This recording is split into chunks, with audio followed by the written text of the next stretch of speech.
Hey, babe. You gonna start soon? I'm starting now. I'm on. I'm live, just so you know.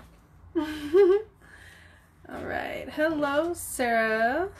We are getting ready to go live with Sex Work and Magic with Voodoo Doll. I'm just waiting for her to...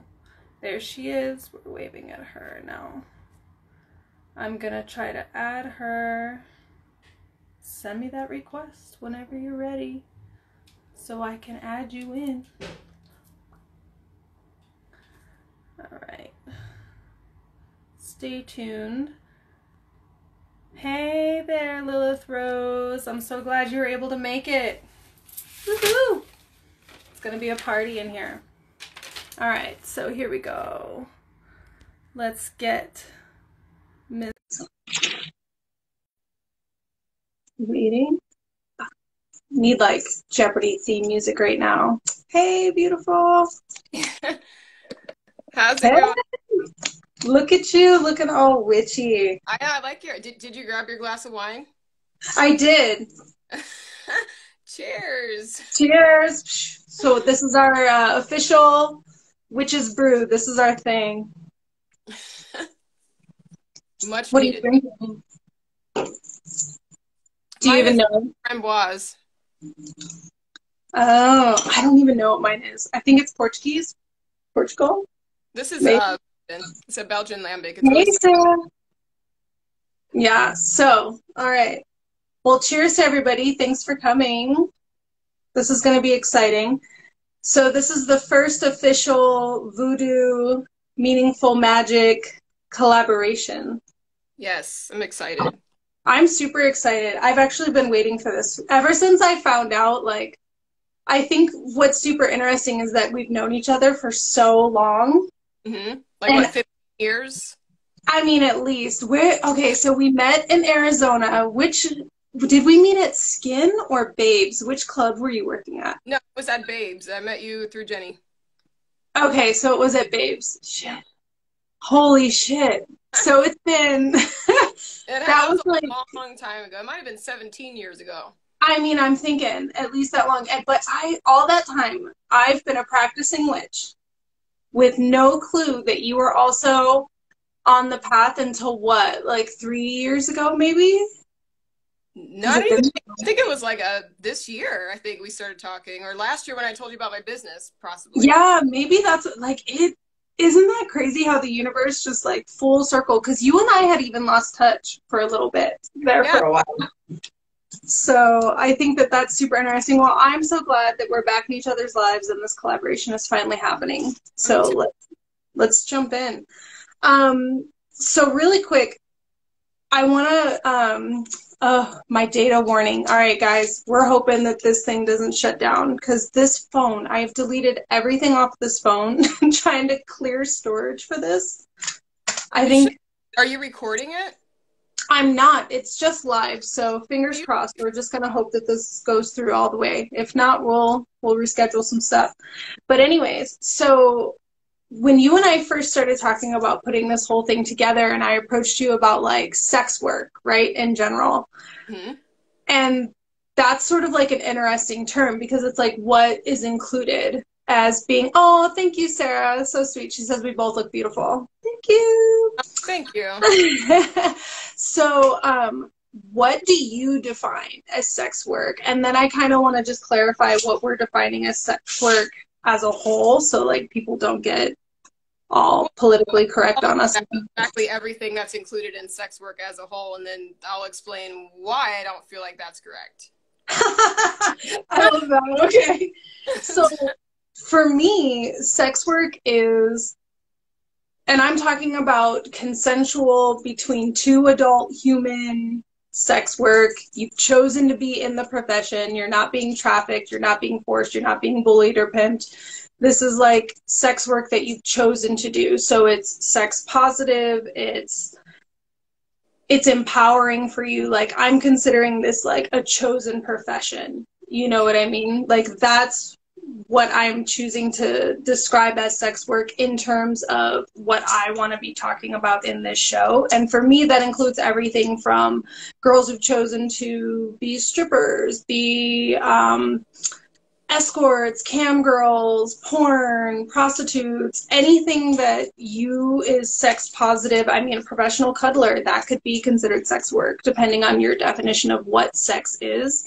Not necessarily sex work as far as how it pertains to the male gaze. You know what I mean? Does that make sense? Yeah. For me, sex work, you know, being as an ex-dancer and we danced a long time, it's like I didn't feel like the term sex work fits dancing because that's the last thing that happens in a strip club. You know, there's no, like that Chris Rock song, there's no sex in the champagne room. Like there's none of that. Yeah, none of that happens there. So I was offended when I heard that dancers were included in the sex work term. I'm like, it's not really sex work. You know, and so when, you know, you're getting a man excited, it's like, that's a case, and that could be the woman in the mall with Lululemon pants on. Is she a sex worker? Has someone got sexually excited by looking at her? That's not sex work. To me, sex work involves sex. So I have a problem with the term, but that, you know, that's what I was trying to say. It encompasses everything from the dancer that just, you know, even a bikini bar where you don't take your clothes off. Exactly. I think that's why, like, I like to clarify, like, from what perspective I'm approaching that term sex, right? Because that term sex automatically has a connotation of being male dominant and male forward and from that male gaze, right? So I'm kind of taking that back and saying, like, no, sex work is work that I've chosen to do that is sex positive, body positive, you know, trans positive, LGBTQ positive, you know, inclusive. And it's a chosen profession that could be anything from, I mean, you could consider modeling sex work. If you consider yourself a sex worker, then you're a sex worker. But if, like, you hear that term and you're like, the way I view sex, that doesn't apply to me, then I think that, you know, insert whatever term does work for you in that context, you know? Right, modeling could be a sex work, but they don't call the Victoria's Secret models sex workers, and they're sometimes more, you know, more nude than a dancer is, you know. But they're girl, I'm telling you. You know, if everybody that walks on stage in a bikini is a sex worker, then we need to reclassify these Victoria's Secret models. It's like, then include everybody then. Valid, right? Right. So now that we've kind of like defined what sex work is not, let's talk about how magic and ritual apply to that. Like, why would anybody who works in that industry or is thinking about getting into that industry, why would they want to include, in your opinion, ritual magic? Well, I never used ritual magic dancing because I was out of the field before I started practicing. But if I were to go back into it, I would say that the sex worker would want to be able to cleanse themselves, protect themselves, and be able to draw as much money as possible. It's super important that when you're in a field like that, to not let those energies that you encounter every day build upon you and follow you home, because they will. I mean, if you're looking at a place as a portal or, you know, a hub for activity, the type of activity that goes on in there attracts a certain level of entity, whether it be bodied or disembodied. So you don't want that type of energy following you home, and it'll follow you home. It will influence you to drink more, and influence drugs. It'll influence behavior that's not in your own. So being someone, you know, people that are spiritual like ourselves, it's very important to know how to protect and cleanse and to manifest. Right. Absolutely. So with all of that being said, I completely agree. And I think that it's something now, because I am also now retired. I've been out of the industry entirely now for like 10 years, but considering jumping back in on that OnlyFans game, because I've got some ideas for OnlyFans that they've never seen. But girl, I'm telling you, I've got some funny names for shit, like from fork to fuck instead of from farm to fork.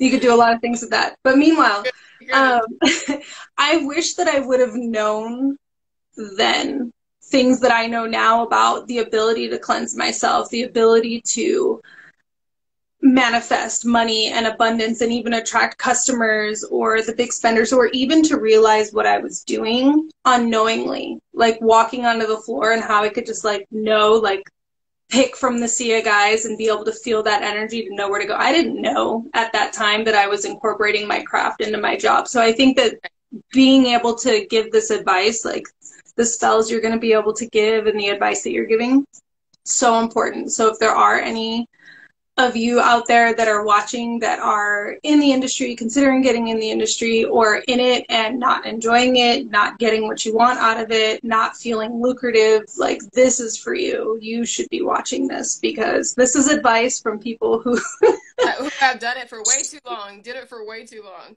Right, and had some shoulda, woulda, couldas, and got some advice, you know, to pass down to our friends down there who are still in the industry, keeping it alive. I'll go forward by like it being a tipping person, but not never gonna dance. Yeah. Right.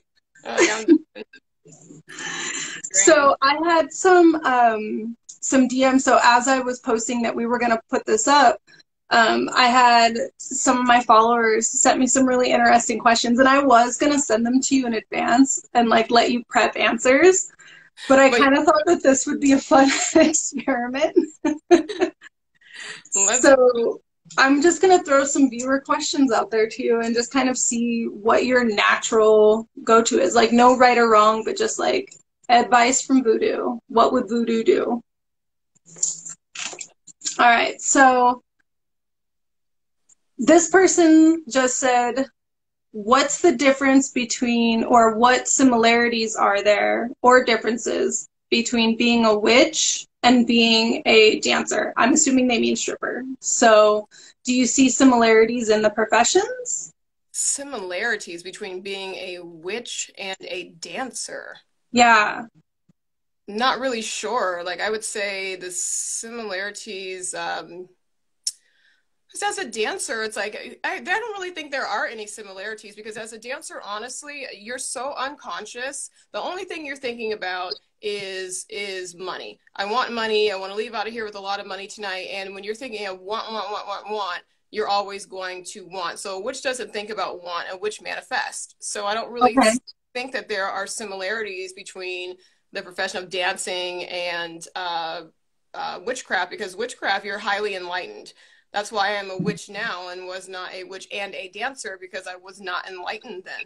I always had the gift, but I wasn't using it and I was disconnected from it. So, you know, a dancer is thinking of, oh, I need to make more money. Maybe I need to get drunk. Let me go have 15 shots, you know, but a witch, damn girl, don't do a pole trick.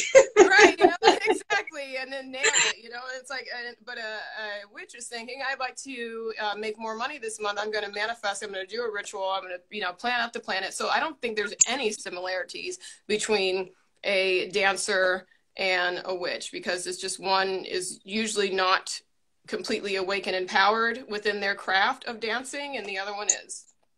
Interesting. I like that. I think that that's a really valid point. So as you were saying that, I was sort of thinking like, well, is it possible? Like thinking about, you know, even my own personal experience, because that's all I can ever really comment on, is thinking like, what if I had been? Like, could I have been both dancer and highly enlightened individual with the same sort of knowledge and ability that I have now? Like, I think about this a lot. Like, could I step back into that world from that different perspective? Is it possible? I don't think it's possible. I don't think it's possible either. Because you have to be so materialistic. Like, you couldn't be altruistic and do very well in that. At least I don't think so. I mean, if there's girls out there that are doing it, like, please contact me. I would love to interview you and talk about it. So this isn't me saying it's not possible. It's just me not thinking I could do it. I don't think I could go back into the world now. No, I don't think it's possible for the two of us, because we're too real. And it's like, once you have that awakening or that enlightenment, there's a certain light that shines about you, and it's off-putting to people. And I used to get that at the end when I was kind of getting out of it. I would be so intimidating to people because and it's not anything I was doing, it's just looking at me. They knew they couldn't fuck with me. They can't proposition me. They can't talk to me a certain way. Like the things that happen in strip clubs that they wanted to do and have that type of experience with girls, they could not have with me, because my whole aura was like, don't even try it. I was just completely too I guess advanced or whatever, you know, it is off-putting to people. It's an energy thing, and they can sense that energy and that power, and it's off-putting, and it makes them feel kind of inferior, I guess. Yeah. Yeah. I love that. Like, as you were saying that, I'm like, oh my God, you're literally saying a feeling that I knew I was having that I didn't know I was having. Like, you're putting it into words. Like, that was Not so making money. You perfectly well can't make as said. much money as you used to because you've changed. You know? Yeah. And that exit, like, this whole series that I'm trying to do is to really, like, talk about that transition, like, because it's difficult to transition from being that person who I needed to be in that line of work to transition out of that line of work to do things that align more with my higher self, but to also allow me the same opportunities and freedoms that that profession, which is why I was called to that profession to begin with, and the money, like that whole switch and change. So like this whole series is like, I want to try to educate girls that are doing it so that, because this feeling is going to happen for anybody who's watching this video, these two combined things, like if you're trying to combine magic and ritual with your dancing career and you do become that enlightened witch, like you said, you're going to experience this exact feeling. And I think that that's a hard feeling to put into words, and you did it so beautifully.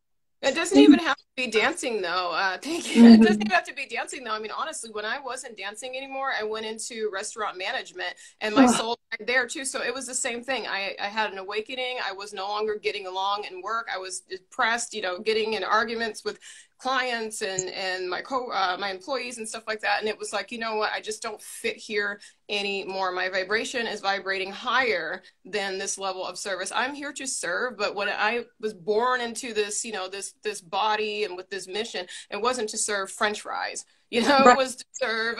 It wasn't to give customer service. Exactly. It wasn't for customer service. It was for spiritual service. And you remember when I went in dancing, I told you I wasn't making any money, and I told you I could hardly pay my rent, and I was so upset. And you were like, "Oh my God, girl, use your gifts." You know, Yeah. and then a year later, when you know all this stuff, you know, fell through the pandemic and all that, I'm making more now than I have ever made dancing, is because I'm in alignment with what I'm supposed to be doing, even though I was forced out of it, even though I had to go on unemployment, and it had to happen in the most drastic, fucked up way because I just couldn't heed my calling. So I was forced into it, and it's the best thing that's ever happened to me. So it That's can so be any, good. yeah, it doesn't have to be dancing. Anybody that's going through an enlightenment like this in any profession is going to be the same. You know, and I have to agree with that. Like, to go off of what you said, like I left dancing and I entered into a very interesting world. First, I entered into the world of ballroom dancing, right? So I started ballroom dancing, and ballroom dancing, like the industry of it, the sales side of it, that all of that, it's hard to explain how similar that is to stripping. Like how you have to just kind of like see a target, walk up to somebody, sell them something that they didn't know they wanted until you sold it to them. And then I'm still dancing, I'm still performing, I'm still, you know, doing all the hair and makeup. So that part of it was an easy transition. But then transitioning out of that and getting into academia, and then transitioning back into doing like the ballroom dancing, it was hard to even exist in any of those worlds, because like you said, when you start vibrating on a higher level, you just start pissing people off. Because like the bullshit that people want to talk about and be about, like you just can't even fake it. You can't even fake being about it. Like you can't even, like when everyone's like, yeah, let's just go fucking watch Kim Kardashian or talk about this like random pop thing that you know nothing about, and really what you want to talk about is, hey, so did you do an astral dream last night? Like, is that possible? Let's do like this magic ritual. Like it's hard to transition into these worlds. So knowing that you're a person of service and knowing that you're somebody that needs to give that back to the world, it's hard to try to transition out of that mainstream world and into this, and know that it's possible, and know that if you really truly give yourself to it, you can be so successful. And I think that that's what you showcase. No, And that's yeah. amazing. It's you can totally do it. And also too, a lot of people fail so miserably. Like they don't think their success is possible for them because they're not successful at their job and they've never got a promotion, and you know, maybe not well liked. It's not that you are not destined for success. You are in the wrong field. you're in the wrong field. And paraphrasing it horribly, I think it was it Einstein that said, if you judge a fish by its ability to climb a tree, it will think it's stupid its whole life. You know, it's like the same thing. Like, you're in the wrong thing. You need to find your pond that you belong in and stop trying to climb trees as a fish. And I had to understand that. You know, I always think I'm not a people person, blah, blah. That's BS. I'm an empath. I'm a total people person. But what I'm not is a people person in customer service, hospitality, business related situations. So it's like, I just had, you got to switch it and figure out where it is. Like for you, ballroom dancing, you couldn't do it anymore. You know, you have to figure out what facet you fit in. Yeah, where you could do it at the best. And by the way, this woman is a national award-winning ballroom dancer. And did you know she has like 5 degrees, and she was the valedictorian of college? The woman is I gotta hire you as my promoter. Woo! And she excels extremely far in everything she does. And she was also the one that made the most money in the strip club. So, you know, I'm competitive as fuck. Okay, because no matter what it is I do, I have to be the fucking best at it. Yeah, you always are the best. That's the thing. You're always the best. I mean, you're the fucking valedictorian. How many people graduate in your class? Like 7,000 people, and you're the fucking valedictorian. I was like, oh my god, is insane. You know, and I have, honestly, like, and this is the kind of like full circle, right? Because I have the strip clubs to thank for that level of confidence in myself, because I was not that kid. Like, as you know, my little weirdo, like, I started being into like occult shit when I was probably like 13, right? So like that already separates me from the crowd. Plus I'm queer. Plus I live in Indiana. Plus you know, like, there's all these things that made my childhood really awkward. And when I ended up in the strip clubs, like, I started out as this little girl with like a perm. My first stripper name was Brittany. Like, I would have paid to see that perm. Oh my god! Yeah. I have pictures, and no, I was gonna show them for this shit because I have pictures, and I will. We'll do this again, and I'll show those pictures. But like, I remember when the first strip club that I even walked into, they were like, the guy was like, dude, I can't hire you. Like, you're too innocent. He's like, you need to go get like a real job. Like, I walked in with a resume. Like, oh my god, a resume. I did. And oh my god, I still remember the first outfit, like, straight trash when I first started dancing, right? But I have stripping to thank to give me that confidence to be able to become that competitive, you know, to be able to learn and watch people with women, strong fucking women in the strip clubs. I'm sorry, say what you want about strippers, but bitches are fucking strong, because you can take rejection all night long and still go home with $1,000.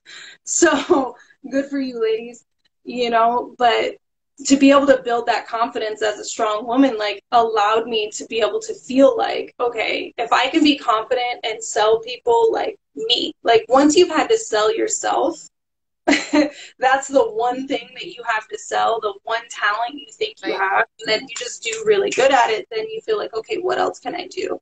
You know. And then when I had cancer and I was like you, like, forced out of the sex industry entirely because I no longer had that visible part of me to sell, then I had to figure out what else I had. But had I not had that confidence from dancing, like, I don't think I would have the confidence to have gone to college, to done all those things in ballroom.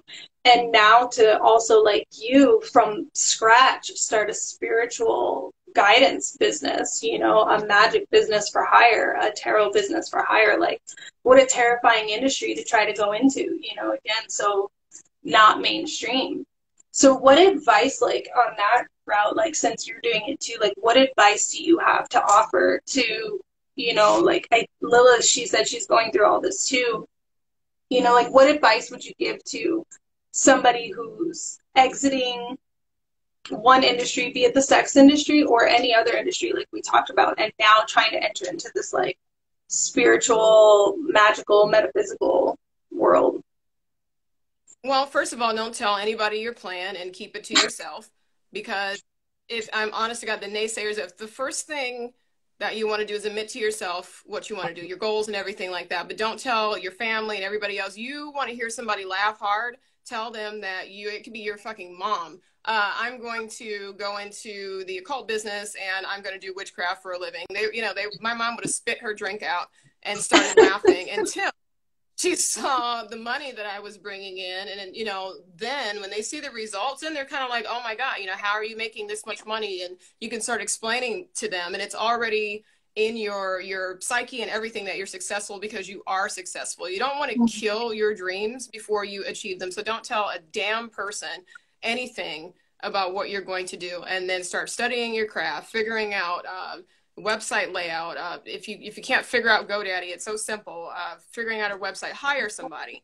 Start reaching out to people that are doing what you want to do. When I decided I wanted to start my own business, I started on YouTube and watching every single spellcaster, and they were all like in their kitchen, and that gave me the confidence that I didn't have to have a physical storefront. I could actually sit at my kitchen table and not be considered ghetto and unprofessional. These women have 465,000 views on their on their YouTube video, and they're just at their little kitchen table that wasn't even as nice as mine. So it's like I had to get out of my head and get into the magic, get into the craft, and just start believing. So don't tell anybody a damn thing, and start seeking out people that are already successfully doing what you want to do, and watch what they do. Watch the videos that they put out, the type of feedback that they get on those videos. What videos do they have that had the most likes? Those are topics that people are interested in, obviously. Right. And then start figuring out what you want to talk about. So that would be my suggestion. That's exactly what I did. And it took me maybe a year before I got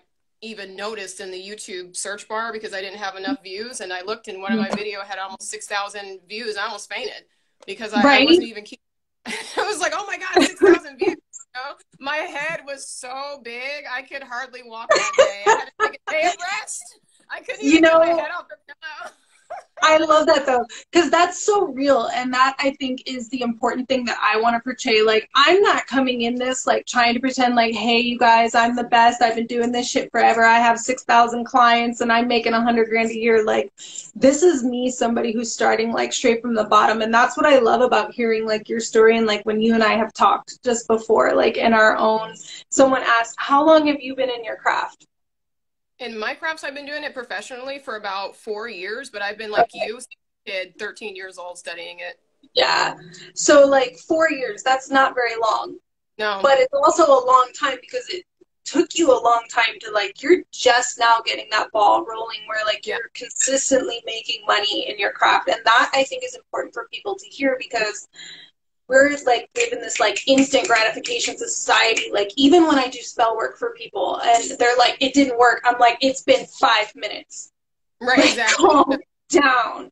That's why shit doesn't work for you, because you want it to happen right now. And that's like, I feel that way. Like sometimes I get so fucking disappointed, like if I do something like this and people don't watch, or but I have to remember, like, and your story always goes through my head. Like you've been such an encouragement for me, like just with the little things you've been honest about your experiences. Like, girl, it took me a year, and that just goes in my head like, hey, it might take a year. Something else might be going on. The manifestation will happen when it's supposed to happen. That magic that I'm putting out there to like do it, same for you. And I love that.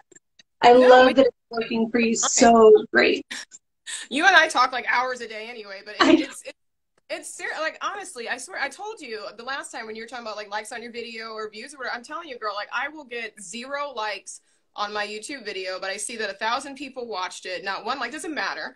And then I'll get, I don't know how many emails privately about it. It could be even a year later, and someone will email me about that video and give me a testimonial of how much it meant to them. It's not about the likes. Somebody will watch it, and maybe they don't have the confidence to comment, or, they don't like it, or maybe they're a freaking hater, but they watch every damn thing you do, and they're not going to like and comment. Those are your biggest fans. The haters are your biggest fans, and they're the biggest drivers. You're doing it for the people that it's going to touch, and you never know. It could touch one person, and that's all that freaking matters, is just do what is in your heart, and it will reach the right people. We don't do it for likes and views. Absolutely.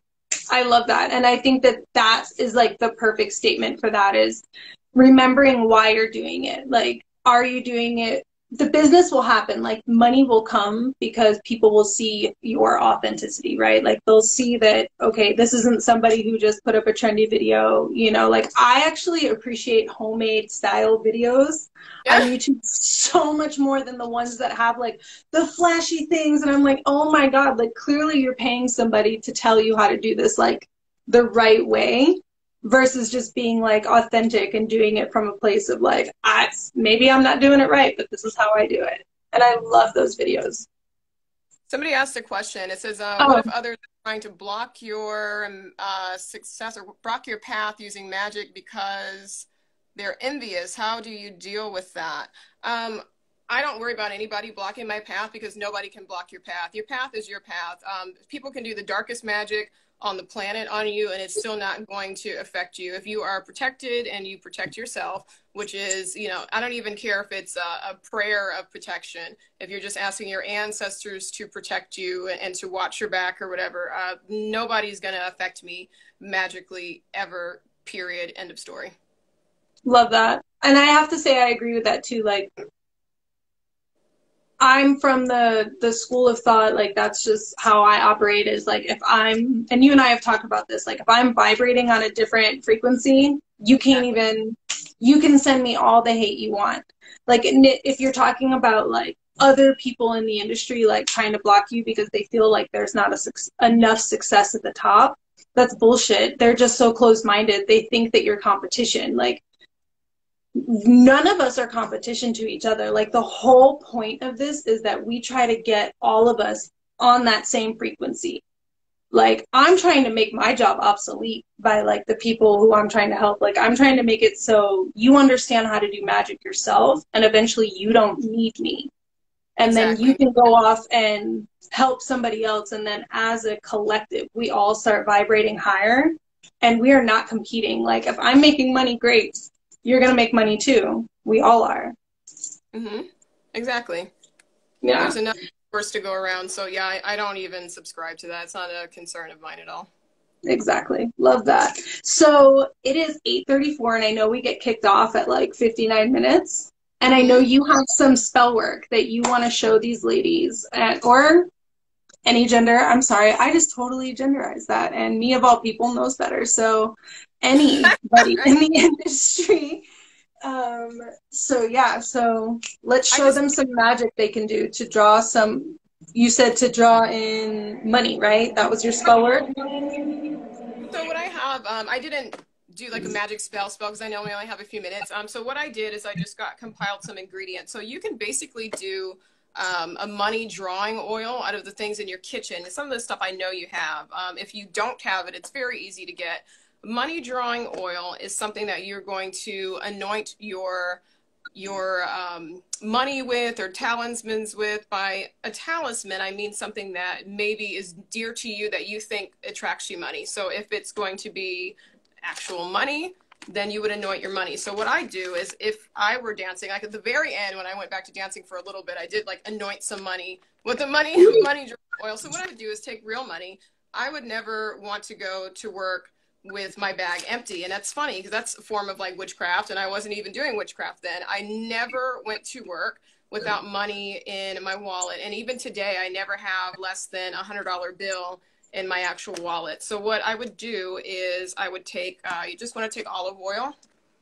And then everybody should have basil. Basil, take some basil, take some patchouli. Where's my patchouli? Patchouli. I have here magnetic sand. Love it. Yeah, and I have bee pollen, and then I do like a little dash of honey, a little bit of cinnamon, and you would just take all of these and kind of grind them together with a mortar and pestle if you have it. If you don't, it's fine. Just go ahead and take maybe 4 tablespoons of oil and just put a pinch of each of those ingredients inside of that oil. I always add blood to everything, so this is my blood. I would do a drop of blood. And then I have here, this is High John oil. And High John oil is known for removing blockages. So I would just drop a drop of High John oil in there to try to remove any blockages that are keeping me from my money. Mix all of those up, and I would take my fingers and rub it on this money, fold it up, and I would keep this in my wallet or my bag, my purse bag, whatever, you know, you're using on the floor. And if you're not dancing, just keep it in your wallet. And when it gets dry, then go ahead and just feed it again, like put more oil on it and put it back in your wallet. And if you wanted to do a wash, if you wanted to do a shampoo, half empty shampoo bottle, you would go ahead, not the oil, take the olive oil out, but put the dry herbs and the Hyjon, a couple drops of that, into your shampoo. And now you have, you know, a money drawing shampoo or a body wash if you want body wash. And just envision when you're washing your hair with that, or your body, you know, I am a money magnet, money loves me, money is bound to me, money wants me, I am money. And just think that when you're washing yourself, and take your shower, get out, and just, you are a walking talisman. I think that's like the simplest, basic white magic, no demon needed way. I'll take it.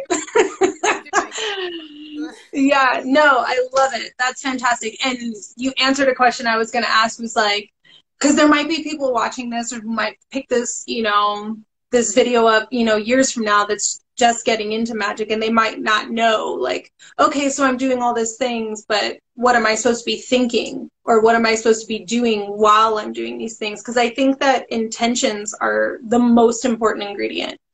Like, because if you were to take those same ingredients and reverse your intentions, you know, like if you're going into it with different intentions, you're going to get a different outcome. Or like if you're going into it and you don't believe it, like you're just lip service, you know, like you're putting the ingredients in, and like instead of really truly believing, like you said, like, I am money, I attract money, you know, I already have everything I already want, you know.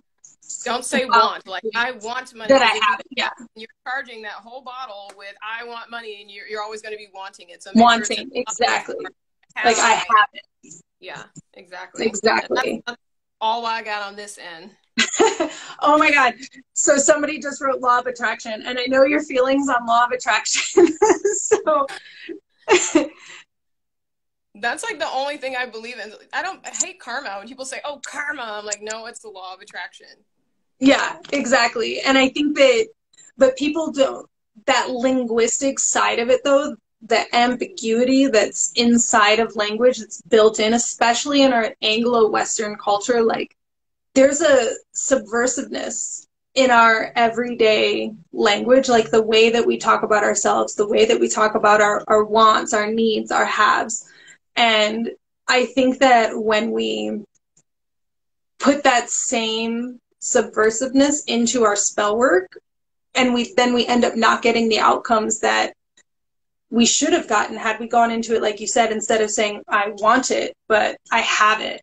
It's already here. Right. And it's hard to talk that way, because I think it's hard for people to truly see themselves that way, especially anybody who works in this industry that maybe doesn't feel worthy of it, or feels like they can't have it for whatever reason, you know, because I think a lot of, and I can talk for myself, when I was in the industry, I would spend the money just as fast as I made it. If I made $1,000, the next day I could go out and spend $1,001. I was just going to say 1,002, exactly. You know, so that way I had to go back into the club, and I had to work more, because it was this like, I'm not worthy of keeping this and holding on to this and saving it and investing it in me, because I didn't even know what that investment would look like at that time in my life. You know, and I think that if I could pass that down to like the babies in the industry, like start to understand what it is you want, so that you can have a path and a purpose, you know, so that when you talk about your manifestations in the magic and in the spells, like the one that you just gave, that you're putting the right intentions to get you on that path faster. Yep. And always have a list of what you want, because just like you said, you'll spend it all because you don't have anything worthy of spending it on. And because of how hard it is to make that money and how emotionally draining it is, a lot of us shop to make ourselves feel better. And that's why it's important to cleanse and protect, because you won't feel so shitty if you've done the proper cleansing and protection. It's easier for you to save your money. But when you're drained and you have all these emotional vampires and residual energy on you the next day, and you're like, God, you know, I'm going to go shopping, retail therapy, you know, boost those. Oh my God. Like, no, stop it. How fucking good is that retail therapy, though? Am I allowed to say that word on Instagram? I don't even know. I'm going to get kicked off Instagram, like banned for life, promise, before this whole thing is over. It's like heroin to me. It's my favorite thing.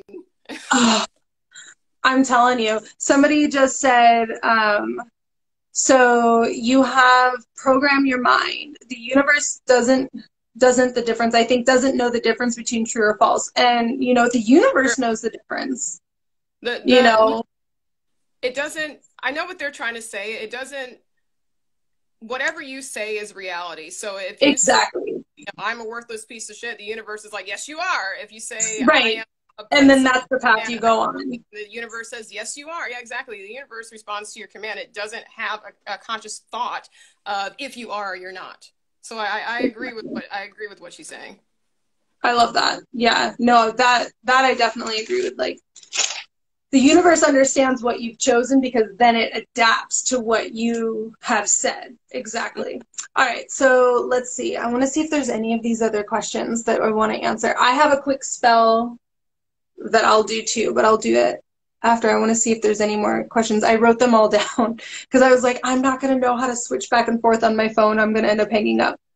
Okay, so dun dun dun. Oh, okay. This one actually leads into my spell. I think that's why I made the spell. So this one said, what kind of spells will get me more loyal customers and fan subscribers to my website? Loyal, more, you know what I do? This is obviously demonic magic for me, but I do demonic magic. And what I do is I work with 5 demons that are known to give favor and to bring customers, if you will, bring familiars. It works on every aspect. So that's what I use. I use a demonic council of 5, and it has worked amazingly for me. I don't have a lot of followers, but followers don't necessarily equal money. I'm making amazing money without the followers, and I know it's directly linked to that demonic council that I use. So I would say if you could figure out, Lakshmi is another one that brings wealth and things that's not demonic and on the left-hand path. I don't know which path you're on, but you can look into Lakshmi. You can look into working with planetary sigils, Jupiter, things like that, manifestation writing. If you don't want to work with anything, just writing exactly what you're trying to manifest. I would, you know, I have 400 followers by the end of the month. Right. You know, I have 2,000 subscribers by January the 1st. Work on it that way, but I've never been able to do it alone without using some sort of planetary and or demonic council. Absolutely. I like that. And I'm glad that you brought that up too, because I think that's really important. And we have somebody who's asking for advice for working with demons, and I want you to definitely give that, because I think that's important to talk about. Not everybody who does magic or spell work works with demons. I personally don't. I actually don't work with any deities or personified energy forms in any way. That's just not my experience of magic. But I have so much respect for anybody who does theirs in any way, shape, or form. Like, I follow what you do. I love what you do. I respect very much what you do, because I know how much of a compassionate and caring person you are. And I know that demon work per se has sort of this negative connotation that maybe shouldn't be there. And I think that to get into that question, so like, what advice, and explaining that a little bit too, because you and I have talked about that, like, what advice do you have for somebody about demons? And maybe if somebody doesn't understand demon work, like, can you explain that a little bit more? Well, for the sake of time, because I want to give you the rest of the time, I do have some videos on my Instagram channel. If you look at the name of my company, it's Noir Grimoire. My Instagram channel is also Noir Grimoire with no period in between it. So if you just go to YouTube, and you can go to Noir Grimoire, and all of the videos are there. And I actually have a video called Working with Demons, because it's way too intricate to get into for the 14 minutes that we have. And I want to be 14 minutes, girlfriend. So, oh, girl, I don't even need that long for this spell. So really quick on that same note, because, you know, this is important, because we got to get the business in there too. And it was a question that was asked by one of my followers, and it was, where did it go? Dun, dun, dun. It was, here we go. what services do you provide, and what can a customer or a client expect when they work with you? And I think this one was directed towards you. Oh, to me? So I provide ritual for hire. I don't sell any physical products right now. Everything I do is ritual. So I provide tarot readings. I can do any sort of spell. I can even do healing work, but most of my work is working with demons. So I consult with clients to figure out what they're trying to achieve. If it's more wealth, if it's bringing a lover back, if it's reconciliation with love. There are even demons of love, believe it or not. Obsession work, any sort of work that you can think of can be done on the demonic front. So I do a consultation, we figure out your needs, and then I'll tell you my basically magical prescription, and then we move from there. So on my website, which is listed in the bio of my page, you can go there and it will list everything there for you. I do a lot of scientific work magically. I use radionics, which is a form of psionics. I really kind of get into the nitty gritty of science on every aspect and every level. So what you can expect is a full, well-rounded, communicative spellcaster, because I will tell you, the real deal. I'm not going to hold any, no holds barred, and I keep in touch the whole entire way and really, really try to help you manifest exactly what it is you want. But I will also let you know if your expectations are unreal. Yeah, I love that. Yeah, I'm the realest as real can get. I won't work with everyone. So you're welcome to reach out and have a consultation, and then we could go from there. That's awesome. So for anybody who's watching this video now or watching it later, make sure you go to Noir Grimoire, and it's noir.grimoire, correct? On Instagram, yeah. On Instagram, it's noir.grimoire. And then when you go to the actual Instagram page, the website's there. And it doesn't have a dot in the middle. It's just Noir Grimoire. Okay, so make sure, you contact her directly, get that consultation. And I'm super excited for you and your business and to see where everything is going. So, thank you. Yes. So really quick, I'm just going to go over. So like you, I didn't prepare like a full on spell because, time, right? But what I wanted to do was just give whoever's watching a tea, actually, because I work a lot with manifestation magic, and I do a lot of that through like baking, cooking, teas, things like that, like things that people can like physically, tangibly touch, make, feel, use, and it's sustainable because you use everything, and I like reuse literally everything. But I created what I'm calling the Big Spender Tea. So I wrote this in the book. Yeah. So use this tea to attract a generous benefactor. This may be used as an emergency spell for when you need a large cash influx on short notice, or if you're patient and perform the spell for 7 nights during a waxing moon, you can attract a regular benefactor willing to invest long-term in your comfortable and financially stable life. Nice. Right? Because who doesn't want that? Who doesn't want, somebody to just pay your bills so you can be cool, right? So that's the vibe that I want people to have when they make this or do this. So things you're going to need: green candle with either silver or gold glitter, because whenever I see glitter, it makes me think of strippers. Sorry. I don't know if that's still a thing. Like, the strippers still wear cotton candy and peaches? I can't even express how much I'm still obsessed with the smell of vanilla. Like, my life is vanilla everything. Like, I'm that basic.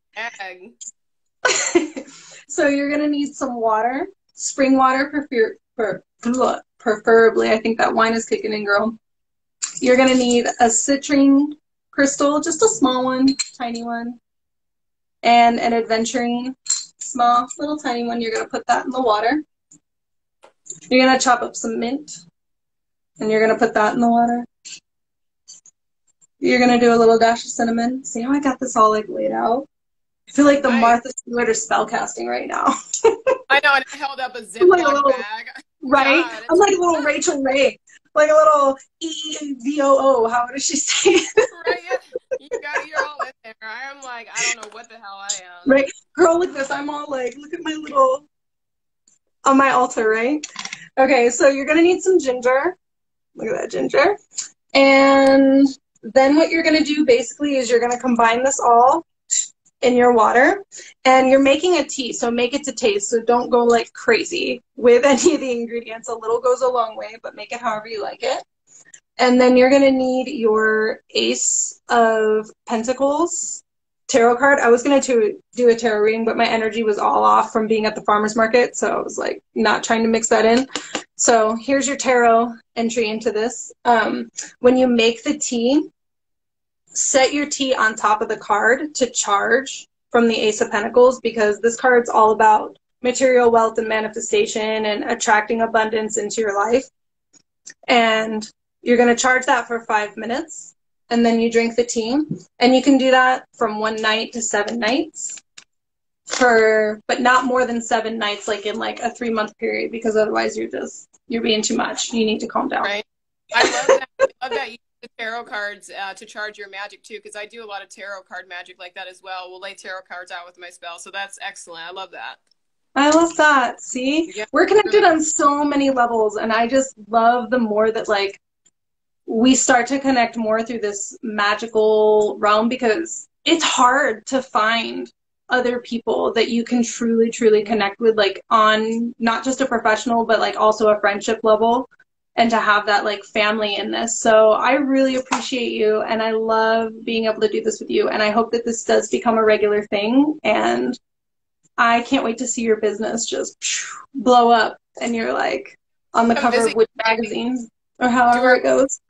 Oh, I'm excited about that next year, our first Brazilian magic show. Oh, girl, I can't wait till you get here and we do our Brazilian photo shoot. I told Raquel, I was like, girl, I gotta start working out. I gained that Rona weight. I don't want to talk about my waistline right now. Oh, do I have a waistline? I'm so glad that this is only from like here up, because I have pajama shorts on right now because my jeans were too tight. Oh, I know. If I could have got like a tighter frame, it would have literally been from my knuckles to my mouth, right? Like I'm not feeling it right now. My crow's feet are off the hook. Like you see, I'm sitting in darkness. I'm like 10 shades darker than I normally am. Because I have everything covered with black fabric. I'm like, I thought you were just being shadowy and witchy. Girl, I'm so grateful for filters. Like, this is like, I'm just going to banter with you until time runs out, because this is the behind the scenes. People are just going to be able to see behind the scenes. Show's over, guys, but you can hang out. Hang out if you want. That's so funny. Oh my God, I'm so grateful, because I came home and I was like, shit, do I still have eyebrows? Because these are not permanent. I got to put these on. I haven't put makeup on in so long that my eyebrows came out like I don't know, like N's. They look like the letter N. I was like, what in the fuck? Like, it's like so long. Like the end of the Grinch's fingers. Seriously, I had to like keep doing it over and over again. So whatever, it's whatever. This quarantine is just ridiculous. But I'm glad at least I have you every day. You're like my lifeline. You and Tiffany are the only people that I talk to every damn day. If it wasn't for you guys, I'd be like suicidal. My wife has gotten to the point now where, like, if she figures out that it's me and you talking, like, she just goes and does her own shit now. She's just like, fuck, she's gonna be on the phone for fucking ever, and me and you just laughing our asses. Do you think aliens have religion? Like, the shit that we talk about is like ridiculous.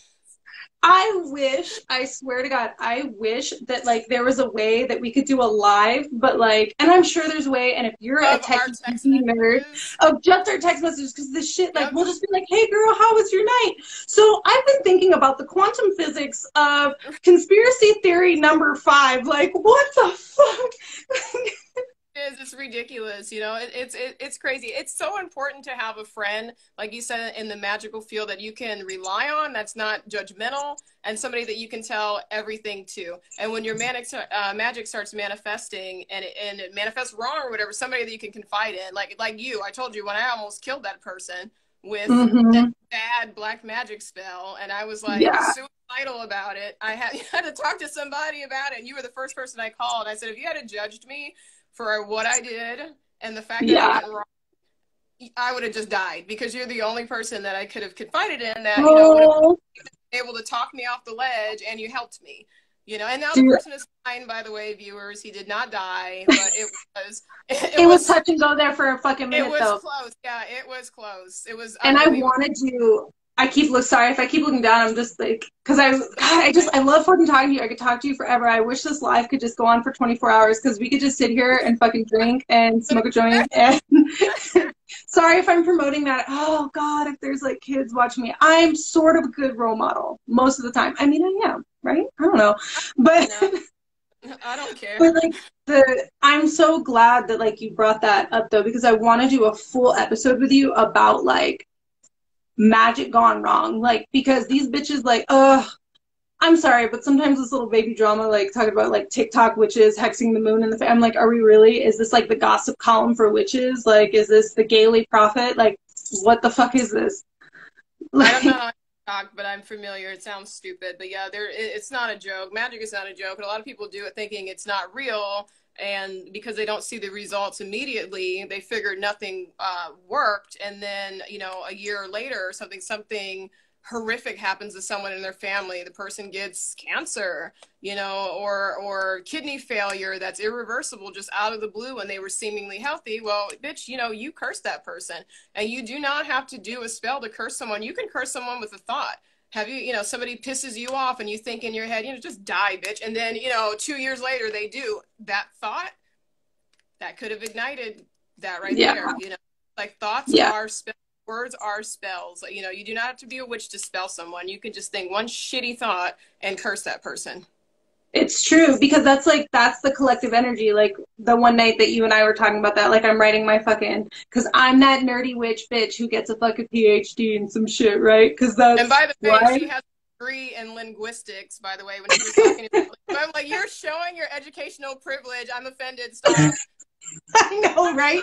And that's the thing too, and that's a whole nother episode, is the educational privilege, because that's one of the reasons I dropped out of secular grad school, because it's like gatekeepers to knowledge, and to be somebody who is, you know, from subcultures all over the place. Like my life is a subculture from the mainstream culture, and to feel so analyzed and so that people are entitled to kind of inspect your life from this outside point of view and then gatekeep you from the information that they've figured out so that you can't fucking fix your own situation, which, by the way, so everybody knows, it comes down to magic, manifestation, proper mindset, taking care of your body, eating healthy, holistic healthcare, all the things that they try to block from you, you know. And I want to do full episodes about like how all of this is being kept out of reach for people. Financially, it's being kept out of reach from people, from like even being able to believe it, because the mainstream media has made this all seem so bullshit. Religion has made it bullshit. If you don't go through Christ, you can't do any damn thing. That's the most ridiculous shit I've ever heard in my life. If I don't go through an imaginary person I've never met, I cannot manifest in my life where I am physical, I can touch myself, I see myself, I am real. I have to believe in the unseen to be able to manifest for myself, and that's absolutely ridiculous. But that's the thing though, is like the similarities between like that Christianity, Catholicism, magic, and ritual that exists is so similar to what exists, because it's stolen from every pre-Christian religion out there from the entire world, from obviously starting in the continent of Africa, Asia, you know, then through Europe, and then to fucking Anglo-Western bullshit, bureaucracy, capitalism, consumerism, you know? So I think go ahead. No, I said we have 1 minute left. Oh shit, 1 minute. Oh, well, I guess that means we have lots of episodes to make with all of that was just said. Girl, I love you. Thank you so much for doing this with me. Yeah, I had so much fun. Yeah, so I'm going to jump off here before it deletes us, because I want to put this on my IGTV. And then for anyone watching, go to my Patreon, link in my bio. I'm going to put the video of the entire spell that I just said being completed. So love you all. Bye.